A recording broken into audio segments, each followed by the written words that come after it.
Hi, it's Karen with Living Our Dream Homestead, where today I'm going to show you how I cook a pumpkin. Now, I don't usually use like a pie pumpkin, like they usually say in the store, you know, the smaller ones. They cook up a little bit better. Honestly, I haven't really seen a difference personally. I grow whatever kind of pumpkin that I can and I go ahead and cook it. Yes, it may be a little bit more harder to cut off, but I do eventually get it off. So this pumpkin is one I just bought at my local Meijer store this week. So we're going to go ahead and cut on that. So I went ahead and already cut on the top part, and we're going to go ahead and just lift that up here. And I'm going to go ahead and take this bowl and I'm going to go ahead and cut this off.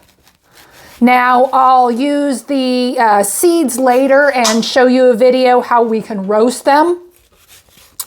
Now when I cook my pumpkin, I honestly don't cook around the top or the bottom, but I will do the sides. So I will show you how I do that.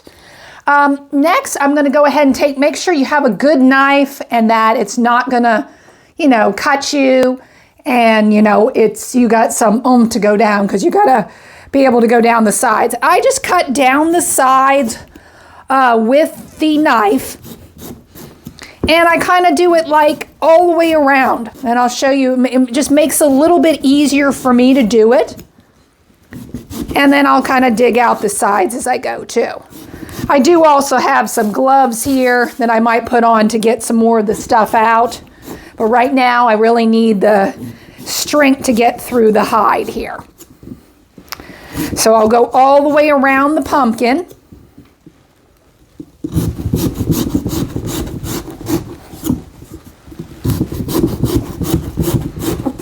Okay, and if you can see, it's kind of hard for me to... I have cut all the way around the pumpkin, so these pieces are going to be easy to pull off. So I'm going to go ahead and just pull one off like that. So here's this. So what we need to do is we need to go ahead and cut off the outer part, the bright orange. We are not going to be cooking that. We are actually going to be cooking this lighter part. Now I will cut all this off as well because we do not need this in there. Otherwise it could be a little stringy and you don't want that. But we want this part that we'll be cooking. So let me go ahead and show you how I'm going to cut that. Now you can do a smaller piece if you want. You can cut it in half here. And I'm going to go ahead and take off this, which is the stringy stuff. Again, we don't want the stringy stuff. You know, try to cut it off the best you can. And so then it should look like this, smooth, like this. Again, so this is the part that we're going to cook, and now I'm going to cut off the hide.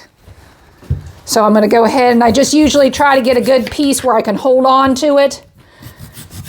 And I'm going to go ahead and cut the whole, just, you know, like I said, just the outer hide of the pumpkin is what we want to cut off.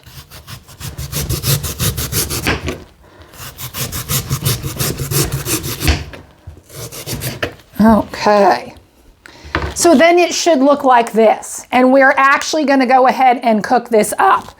So I'll go ahead and let's put this over here. Well, actually, I'll put that there. I'll have to put that in a separate bowl there. We're going to go ahead and cut that up. Usually I kind of do either slices like this, or I can go ahead and also kind of cube it like so.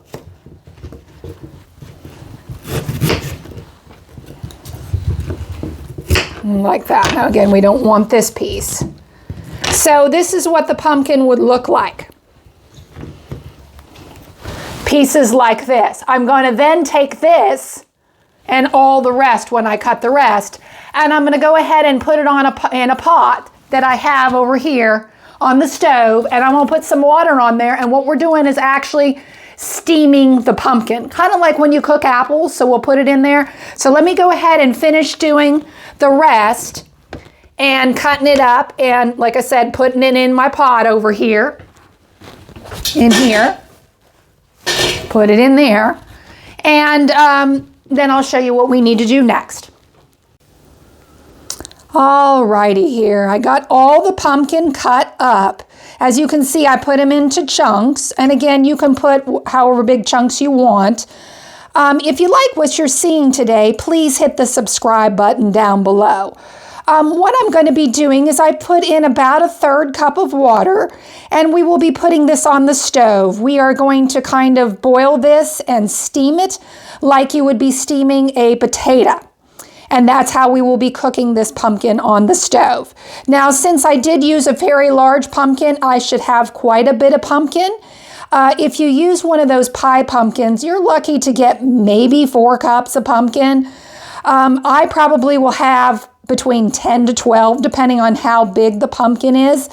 I use this and then I freeze it, and I use it to make dog treats for my dog, pumpkin bars, for our family. And I end up freezing pumpkin and I keep it in my freezer like up to a year.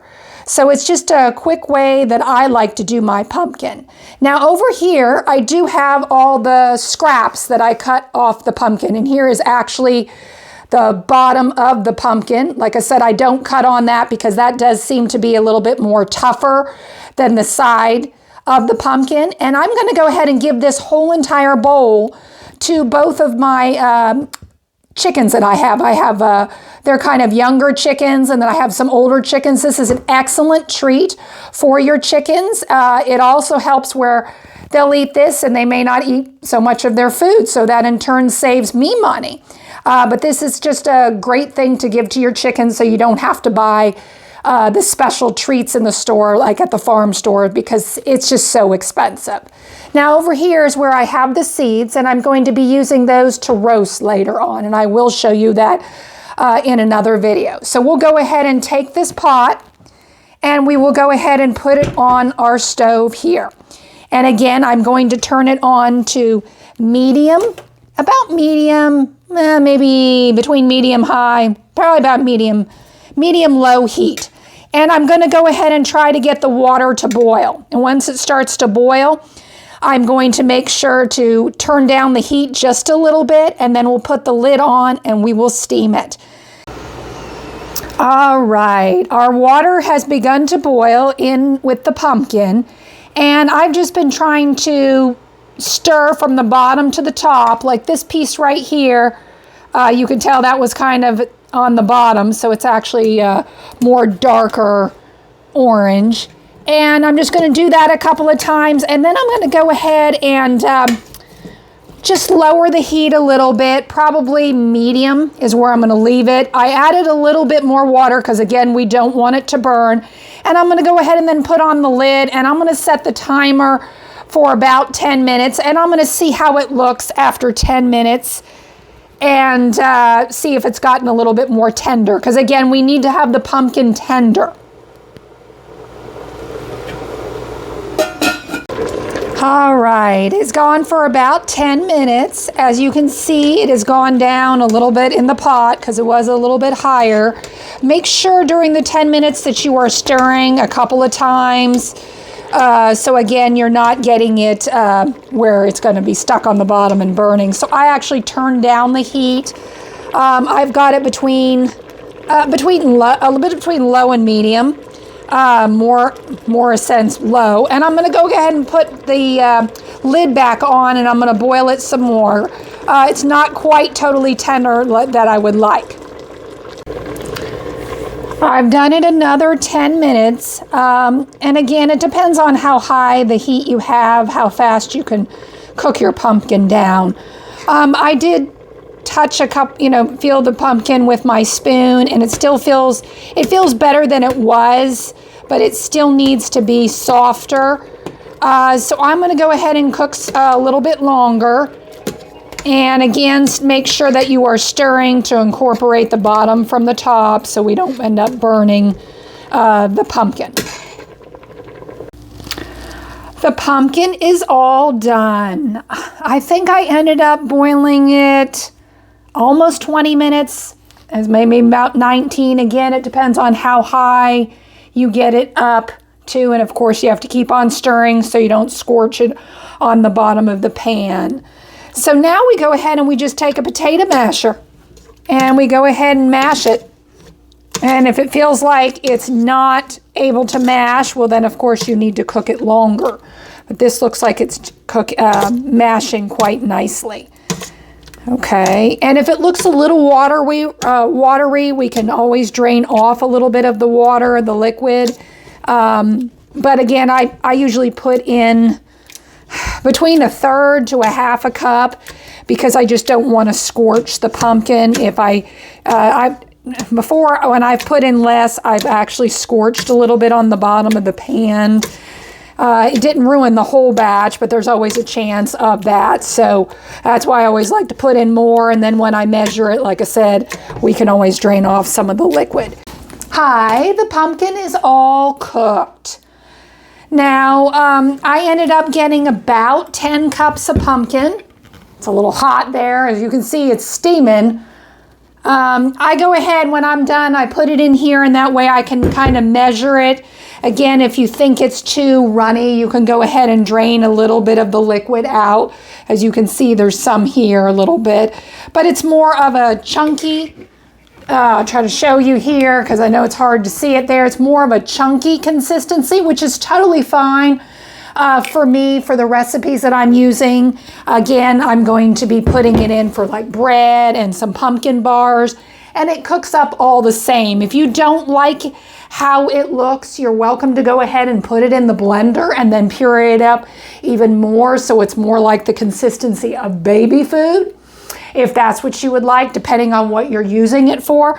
I just like doing it this way since it's all natural, no preservatives. I know the one in the store, some of them do not have preservatives, but when you get it, it's a darker color, so I'm assuming it's not currently fresh and it's probably been canned for a while, because as you can see, this is a beautiful orangish, yellowish color, and again, one in the can is like a darker color.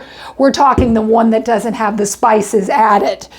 So I will have to let this totally cool. And I will measure out in here. I usually measure for my dog's treats. He takes about 1 cup. Or I usually try to measure 2 cups. And I'll go ahead and just put them in the freezer bags here. But again, it has to be cool. Otherwise, you know, it could melt the bag. And then I'll put it in my freezer. And again, I'll use it for the future. And I've used it up to about a year. But this is just a nice way to get it instead of actually just buying it. You can either grow the pumpkin yourself and cook it, which is so rewarding to go through all the steps like that. But if you can't, going to your local orchard and getting pumpkins and picking them, that works as well. Well, thank you for watching. This was Karen with Living Our Dream Homestead. I hope you have a good day.